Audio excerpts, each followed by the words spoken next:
everyone, it's Rachel here and we are doing Roxy's Journal of Stitchery. Now you will see that there is no stitchery here because I'm going to show you a fun way to make buttons.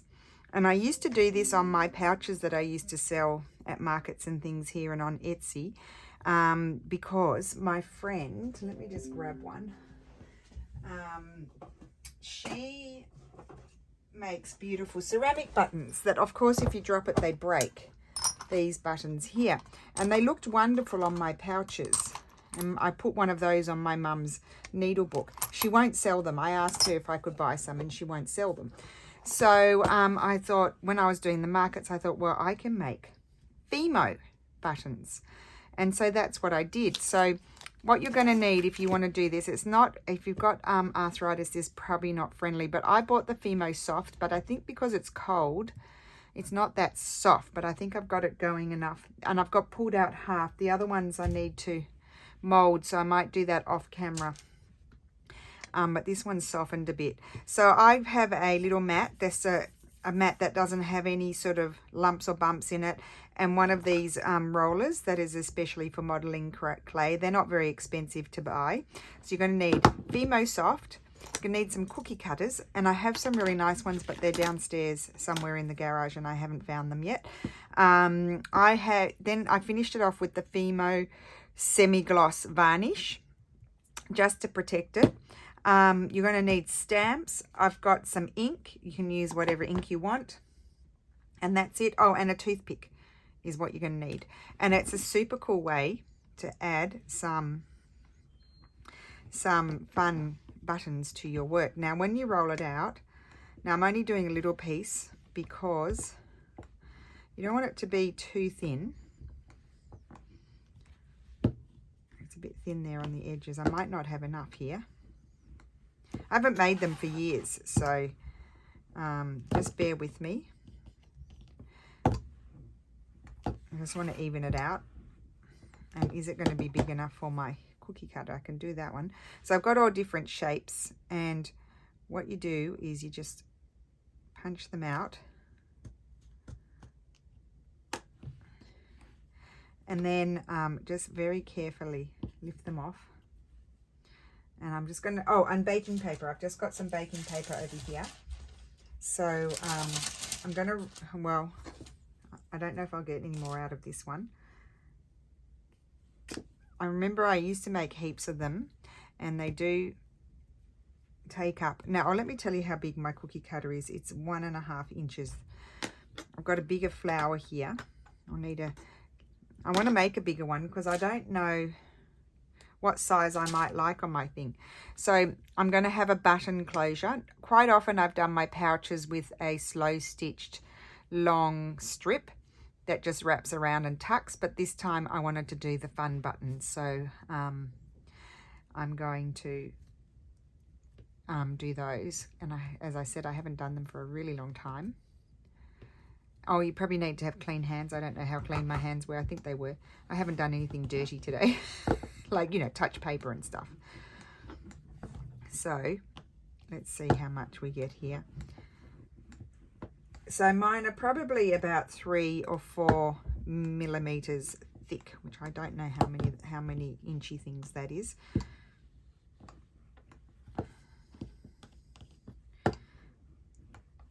It's just a bit of fun. Now that's nice.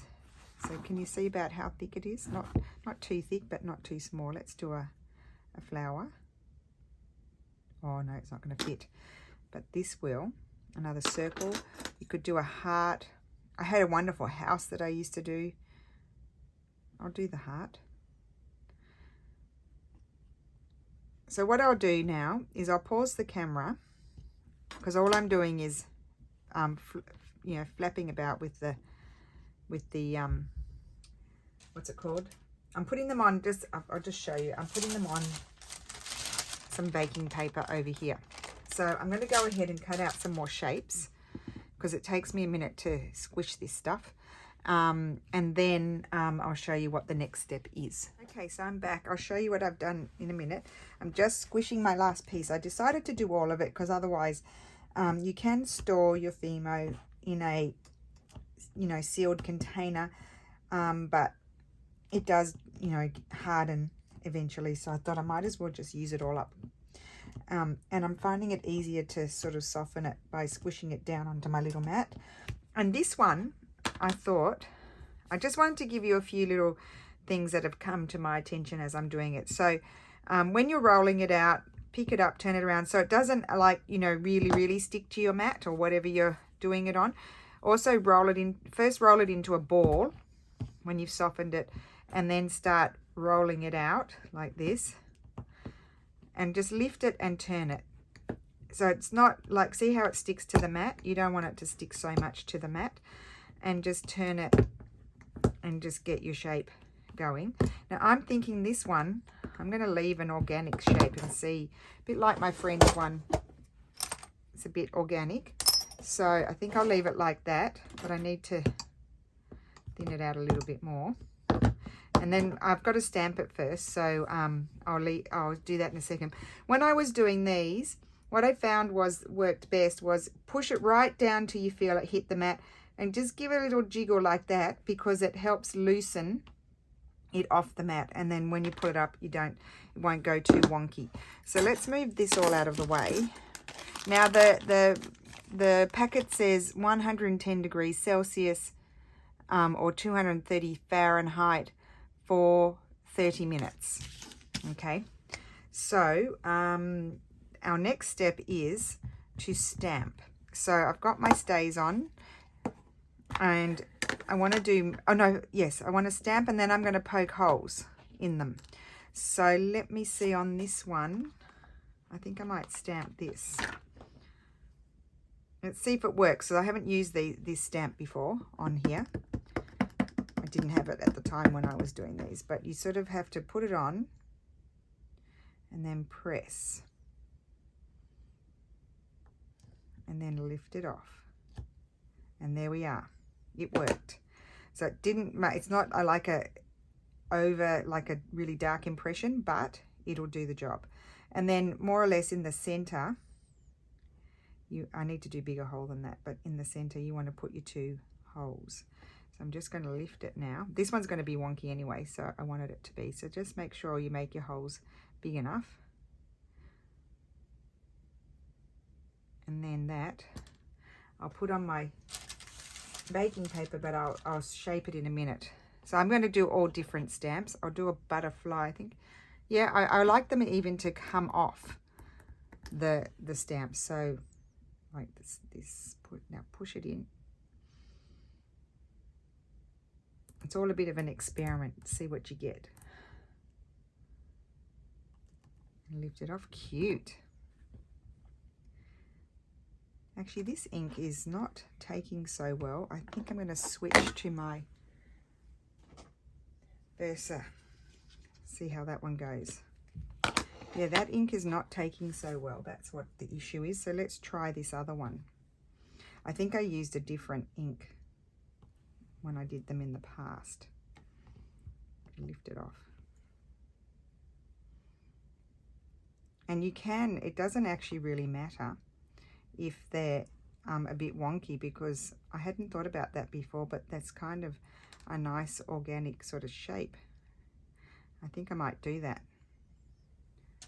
If you wanted to paint them, you would do that. I'm going to use this stamp, I think, on here. If you wanted to paint them, you would do that before stamping, and then now it doesn't really matter which way is the up. You would do it before stamping, and then stamp when they're dry. You'd have to use Fimo paint. Oh, that one, see, that ink is better. This is what they're supposed to look like. Much better. Oh, I love that. Put one hole there and one hole there. Just be careful not to touch the ink. Poke my hole in. Of course, you can use different color inks. Oh, I absolutely love that one. It's a shame the other ones didn't stamp so well. I wonder if I dare. Well, you'll have the impression of them if the ink comes off in the thing. Now I'm going to put this bird. Obviously, the bird I've done this one many times before, but I'll make sure I get the ink on. I do it coming off the button. Obviously it doesn't fit, but I just do the little body, and I've done this many times. Just make sure you press it hard enough, and then just I'm slightly jiggling and it comes off. And look at that. Oh, that stamped really defined. So I'm going to just put 2 holes.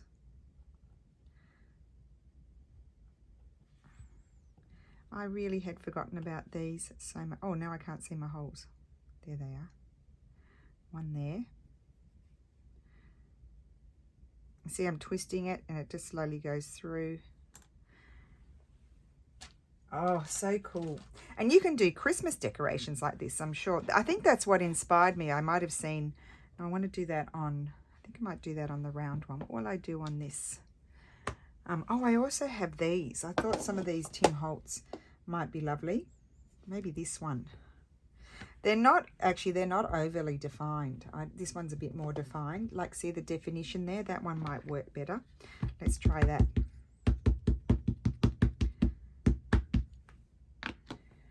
So I'm just going to stick with one color for the purpose of this video, but honestly, it can become addictive because you just want to try all the stamps. Oh my gosh, I love that. It's so me.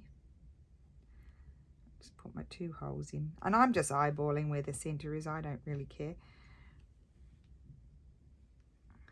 Just wiggle it in, wiggle it out. And if they're a little bit wonky and organic, I think that's really cool because they're supposed to sort of imitate, a little bit the ceramic ones.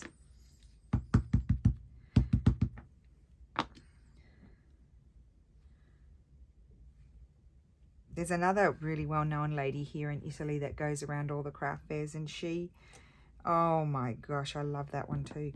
She does, she's really well known. She does ceramic buttons. That's all she sells, I think. Well, she might sell pendants and things like that and decorations.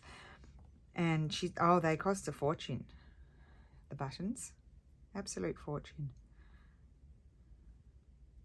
And the thing about the ceramic ones too, if you do drop it, it's going to break.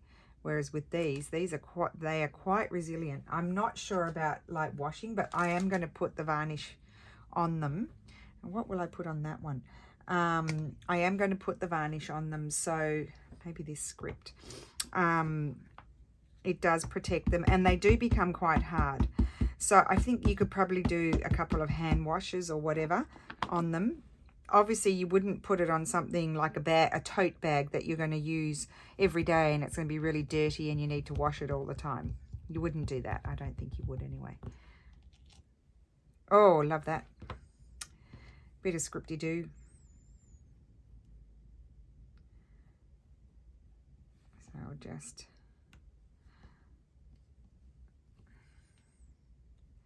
So I've left them, you know, fairly thick too. That also helps. Oops, I've got to get it out. Helps strengthen them. So I'll put that there, and then we'll wiggle with them a little bit. I'll bring it over in a second so you can see. Now, I need something fairly big on that one. Why don't we use this? Put something like that on there and see how that goes. So I'll just put in, then I just wipe them off, the stamps, but I'll wipe it off in a minute. I'll just want to get these all going and then get them in the oven.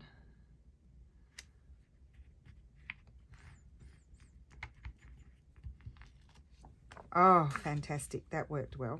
It was the ink that wasn't doing well on the other one. So don't use StazOn. Use VersaFine Clear I'm using. This one's really thick.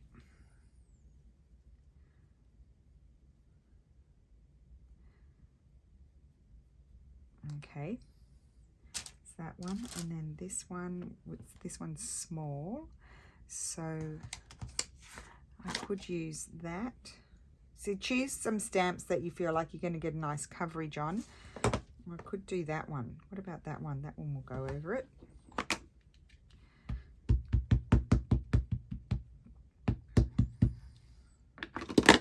Oh, hello. I didn't get it onto the end there. It's no biggie. Oh, perfect. Not perfect, but it will do. Just decide, how do I want that to go? I think I like it like that. That's upside down. I have to have it like that. So shame I missed that bit. I could come back and stamp it. No, I don't think I'll worry about it.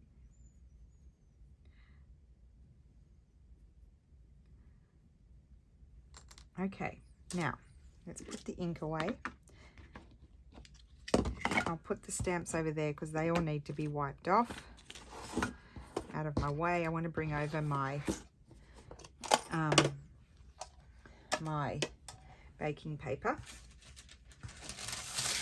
Here they are. So that's what I mean, some of these are fairly big. Let's measure them.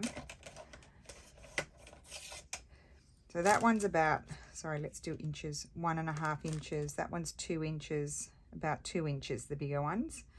But I'm going to go and bake them, and I like the wonkiness of these, and I may just have them go like that and not be perfectly flat.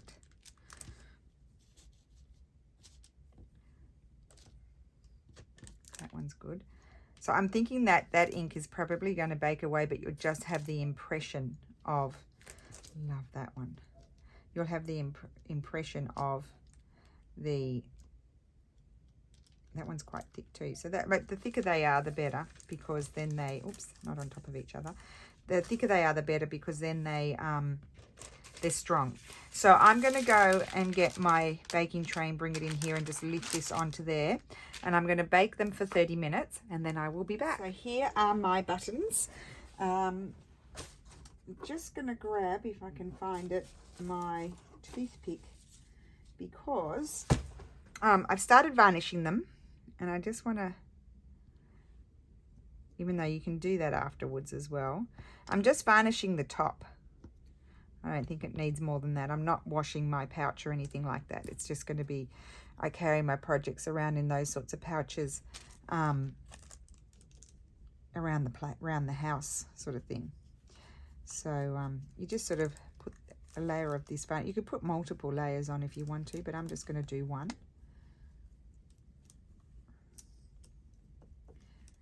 And that way it won't stick to the paper too. I want them to stick to the paper. So it is a semi-gloss. I think they're gorgeous. I'm very pleased with them. Can't believe I'd forgotten about doing these. And it just sort of came to me, Sass was saying, let's do 2 different closures. And then it just, I thought, I'm going to do my buttons. I haven't done those for years. Oh, excuse me. I don't know which one I will be choosing. We'll audition them when they're dry. And then next week we will construct the pouch.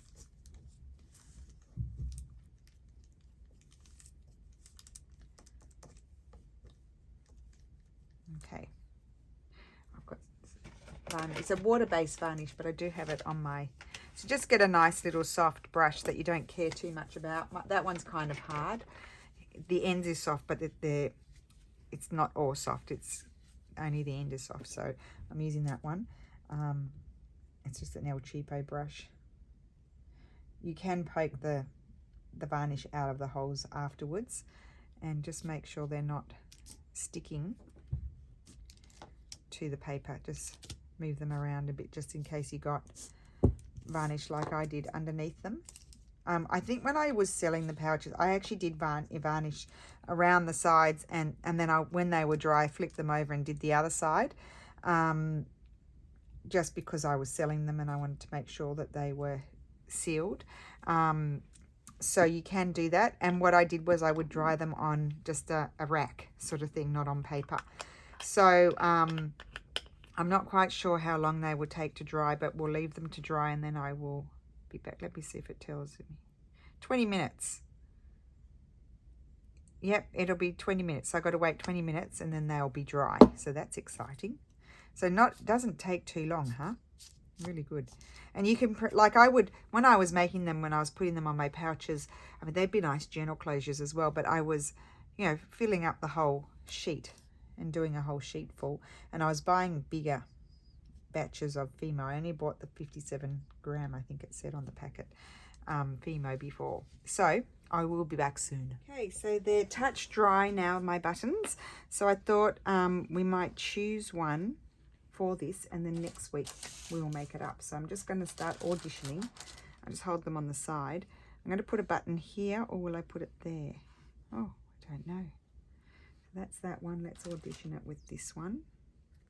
These are the bigger, slightly bigger ones. I actually don't mind that one. I think I'll put it there. So that's better than the heart. Let's have a look at the little butterfly. Oh, I think I like that one more than that one. Okay, now the butterfly, and I love the wonkiness of it. Let's try this flower. So I have a similar look. No, I like the butterfly more. That's quick. Try this one. Oh, I like that one too. Still like the butterfly more. Let's try this scripty-doo. I like the scripty-doo. Still like the butterfly more. That's surprising. I wasn't expecting that. Let's try the bird. Now, what I just want to do one quick thing here. I can see that I got my... Then you see how easy, just poke it through. Oh, I do like the bird. Butterfly, bird. Butterfly, bird. I am leaning a little bit more to the butterfly. I think I like the lightness of it. Now the last two are ones that I was thinking I was going to choose. Let me just poke that hole. I do like that. I think I like the butterfly more. I do. And then the last one, I still like the butterfly. I'll have to make something else to put these on. So it's the butterfly. That's what I'm going to choose. I do like that. No, I'm going to go with the butterfly. So just to recap, we had Fimo Soft, we had a flat mat that didn't have any sort of texture on it, a non-texture rolling pin, cookie cutters. You don't have to have cookie cutters if you don't want to. You can do like wonky shapes that are also fun. We needed a toothpick or a kebab thing, anything, a pokey tool, something pokey to poke your two holes, stamps, and just maybe test a few inks to see. This was turned out just fine, but test a few inks to see which ones take the best. And you don't have to have black. I just didn't pull out because I didn't have that much Fimo. I didn't change colors or anything, but you can do other colors, like you could do navy blue or green or brown.